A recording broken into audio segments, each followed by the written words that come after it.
Good evening sir, myself Vartula Gupta और मैं आज डिस्कस करूँगी माल्टर वर्सेस टेम का केस। बेसिकली हम स्टार्ट करते हैं पहले इन दो मेंबर्स के इंट्रोडक्शन से। माल्टल जो थे वो उनका पूरा नाम है जोसेफ माल्टल, जो कि एक ट्रेडमार्क और पेटेंट ऑफिस के एक्टिंग डायरेक्टर थे। सेकंड है टैम, जिनका फुल नेम है साइमन टैम, जो कि एक रॉक बैंड के ओनर थे। सो बेसिकली ये जो केस है माल्टर वर्सेस टैम, इसको एक और नाम दिया जाता है trademark versus first amendment case का।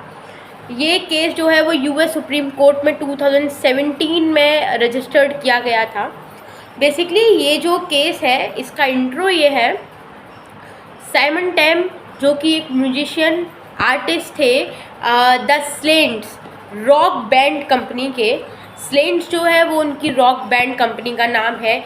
ये एक पहला ऐसा ऑर्गेनाइजेशन था जहाँ पर वो एशियन प्लस अफ्रीकन पीपल्स को ज्वाइन कर रहे थे उनके म्यूज़िक के लिए, उनके वर्क के लिए, उनके आर्टिस्टिक वर्क के लिए एंड ऑल। सो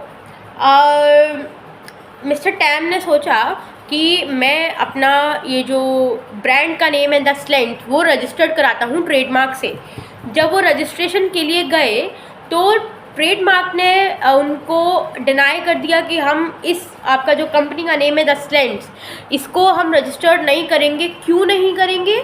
क्योंकि जो स्लेंट्स वर्ड है वो एक डिसरेस्पेक्टिव वर्ड है towards to Asian peoples.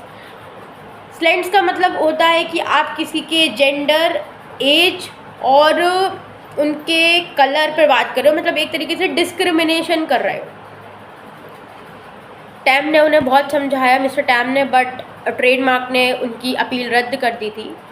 Then जब वो ये केस 2017 में सुप्रीम कोर्ट के पास लेके गए तो सुप्रीम कोर्ट ने ट्रेडमार्क को 4 चीज़ें बोली जिससे जो मिस्टर टैम थे वो केस जीत गए। तो वो पहली चीज़ ये थी कि फ्री टू स्पीच। मैंने स्टार्टिंग में बोला था कि ये जो केस है वो ट्रेडमार्क वर्सेस फर्स्ट अमेंडमेंट का भी है। तो फर्स्ट अमेंडमेंट जो है वो हमें right to speech, right to freedom, right to everything देता है। सो पहली चीज़ जो गवर्नमेंट ने रखी, यूएस गवर्नमेंट ने रखी ट्रेडमार्क के आगे, वो ये थी कि सब लोग सबके पास राइट टू स्पीच है। वो जो भी बोलना चाहे वो बोल सकते हैं, वो कर सकते हैं। तो गवर्नमेंट बॉडी उन्हें रोकने टोकने वाली कुछ नहीं होती। दूसरी चीज़ कि ट्रेडमार्क जो है वो एक प्राइवेट स्पीच बॉडी है, गवर्नमेंट स्पीच नहीं है। If trademark wants to do anything तो ट्रेडमार्क डू। अगर ट्रेडमार्क नहीं करना चाहता तो गवर्नमेंट उस पर इंटरफेयर नहीं करेगा। तीसरी चीज़, वहाँ पर जो मिस्टर टैम ने अपना केस डाला था उसमें कोई भी ऐसी चीज़ नहीं की जिससे डिस्क्रिमिनेशन हो रहा हो, क्योंकि मिस्टर टैम ने अपना जस्टिफिकेशन दिया था कि मैंने स्लेंट्स जो है वो इसीलिए रखा है कि मैं चाहता हूँ कि जो एशियन पीपल है वो अपने आप को स्ट्रॉन्ग माने और अपने आप को कॉन्फिडेंट फील करे।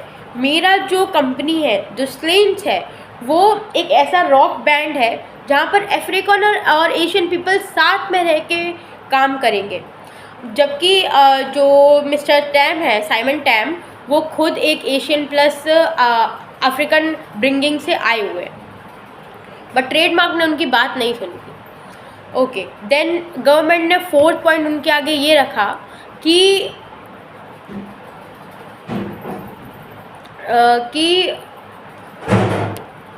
अगर मिस्टर टैम अपनी कंपनी का नाम द स्लेंट्स रखना चाहते हैं तो वो रख सकते हैं, क्योंकि वो किसी भी तरीके से कॉन्स्टिट्यूशन को कोई भी हार्म नहीं पहुंचा रहे, कोई भी अनकॉन्स्टिट्यूशनल काम नहीं कर रहे हैं।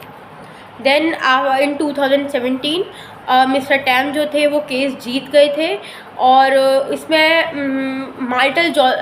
जोसेफ माल्टल जो कि एक्टिंग डायरेक्टर थे ट्रेडमार्क के, उन्होंने भी उनका कहीं ना कहीं साथ दिया और एट द एंड जो मिस्टर टैम थे उनको उनकी कंपनी को रजिस्ट्रेशन मिल गया था ट्रेडमार्क का। बेसिकली ये जो केस था वो ट्रेडमार्क वर्सेस फर्स्ट अमेंडमेंट का था। गवर्नमेंट ने ट्रेडमार्क को फर्स्ट अमेंडमेंट समझाया और ट्रेडमार्क ने मिस्टर टेम को उनका पूरा जो रजिस्ट्रेशन देना था 10 लैंड्स के लिए वो दिया। Thank you and have a nice day.